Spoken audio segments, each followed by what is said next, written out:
হেমন্ত মুখোপাধ্যায়ের স্ত্রী বেলা মুখোপাধ্যায় স্মৃতিচারণ করতে গিয়ে বললেন, শুধু ছবি হিসেবেই নয়, প্রত্যক্ষ ও পরোক্ষভাবে আমার ও আমাদের পারিবারিক জীবনে বালিকাবধূর গুরুত্ব অনেকখানি।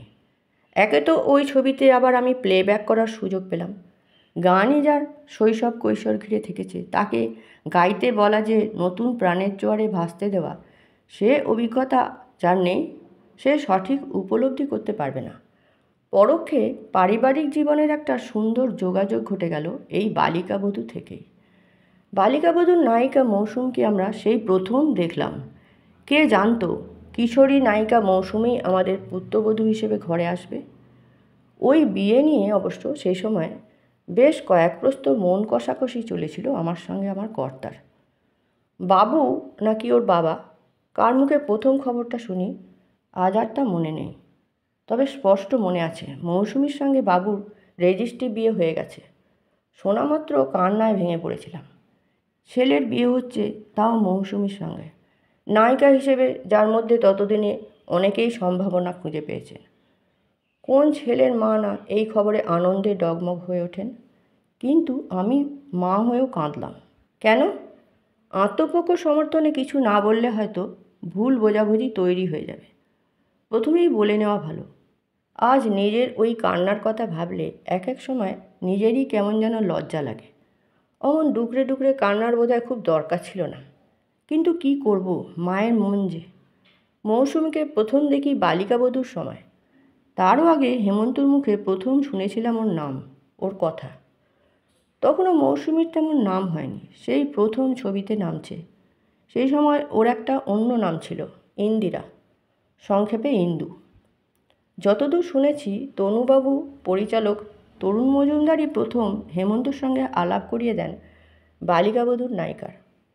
আর 5টা ছবির ক্ষেত্রে যা হয় আর কি, সৌজন্যবোধে সুরকারের সঙ্গে ছবির নবাগত নায়িকার আলাপ করিয়ে দেওয়া। বাংলা ছবির জগতে তখন হেমন্ত কুমার একটা গ্ল্যামার্স নাম। গান সম্বল করে পাড়ি দিয়েছে বোম্বেতে, লড়াই করে অর্জন করেছে প্রতিষ্ঠা। বোম্বের নামি দামি শিল্পীরা সকলেই ওর সুরে গান গায়, শ্রদ্ধা করে। টালিগঞ্জের অন্যান্যদের মতো হেমন্তর প্রতি মৌসুমীরও একটা শ্রদ্ধা মেশানো দুর্বলতা ছিল।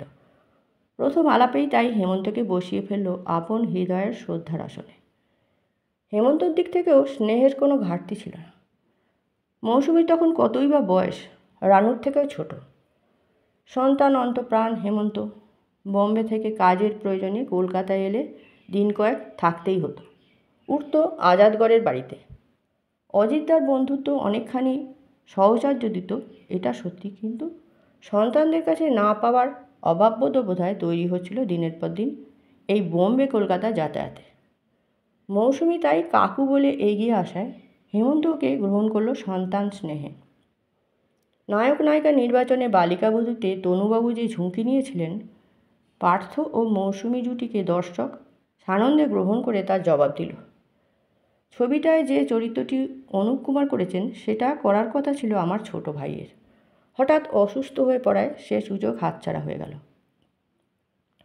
পরে অবশ্য ওই ছবিতেই অন্য একটা চরিত্রে অভিনয় করেছিল ভাই। আমাদের পারিবারিক অংশগ্রহণ বলতে বালিকাবধূতে আমিও গান গেয়েছিলাম, ডুয়েট কর্তার সঙ্গে। হোলির ওপর একটা গান ছিল বলেও এই মুহূর্তে মনে পড়ছে, লাগ লাগ রঙের ভেলকি। হেমন্তর সঙ্গে কোরাসে গেয়েছিলাম আমরা। সবিতাব্রত দত্ত নিজে অভিনয় করেছিলেন, গানও গেয়েছিলেন বালিকাবধূতে। বালিকাবধূ সুপারহিট হলো। মৌসুমীর সঙ্গে ততদিনে হেমন্তর মাধ্যমে আমাদেরও পরিচয় পারিবারিক পর্যায়ে পৌঁছে গেছে। ও আসে আমাদের টালিগঞ্জের বাড়ি, আমরা যাই ওদের বাড়ি। সেই সময় খুব সম্ভবত মৌসুমীর মা বেশ অসুস্থ ছিলেন। বালিকাবধূ রিলিজের পর যখন চারিদিকে মৌসুমীর বেশ প্রশংসা ছড়িয়েছে, ওই সময় একদিন হেমন্ত ওর বাবার কাছে প্রস্তাব দিল, যদি আপনার মেয়েকে অভিনয় জগতে রাখতে চান তবে ওকে বম্বে নিয়ে চলুন। ওর মধ্যে প্রতিভার আগুন আছে, আমি সাহায্য করব। দেখবেন ও একদিন বম্বেতে দারুণ নাম করবে।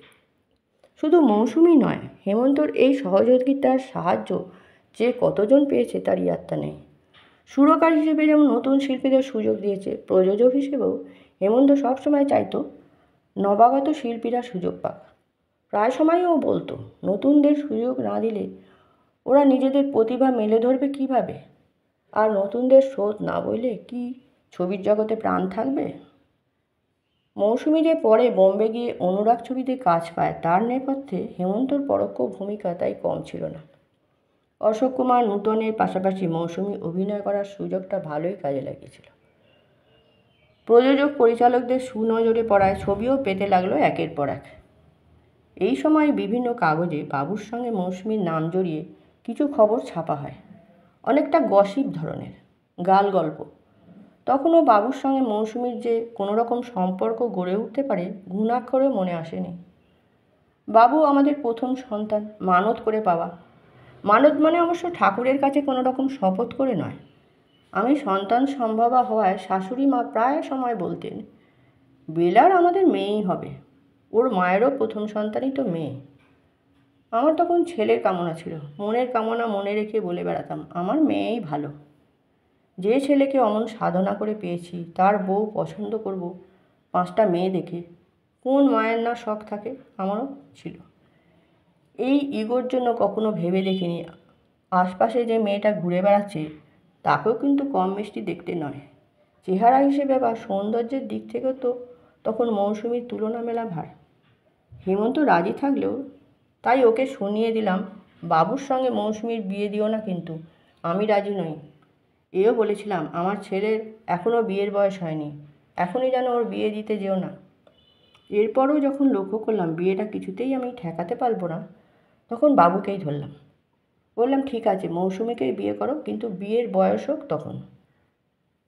এত করেও বিয়েটা যখন ঠেকাতে পারলাম না, কলকাতায় রেজিস্ট্রি বিয়ের খবরটা শুনে তাই কান্নায় ভেঙে পড়েছিলাম। শুনে আরও কষ্ট পেলাম, ওদের রেজিস্ট্রি বিয়েটা দাঁড়িয়ে থেকে দিয়েছে আমারই স্বামী হেমন্ত, আমার অগোচরে। আমি যে রেজিস্ট্রির খবর জানতাম না, সেই খবর কিন্তু প্রথম থেকেই জানতো অজিতদার মতো হেমন্তর বন্ধুবর্গ। স্বামী এবং ছেলে দুজনের আচরণের জন্য ওদের দুজনের উপরই আমার সেদিন বেশ অভিমান হয়েছিল। কান্নায় ভেঙে পড়েছিলাম আমি এইসব কারণে। বাবু মৌসুমীর আনুষ্ঠানিক বিয়েটা হয়েছিল রেজিস্ট্রির বছর 2 পরে। নমস্কার।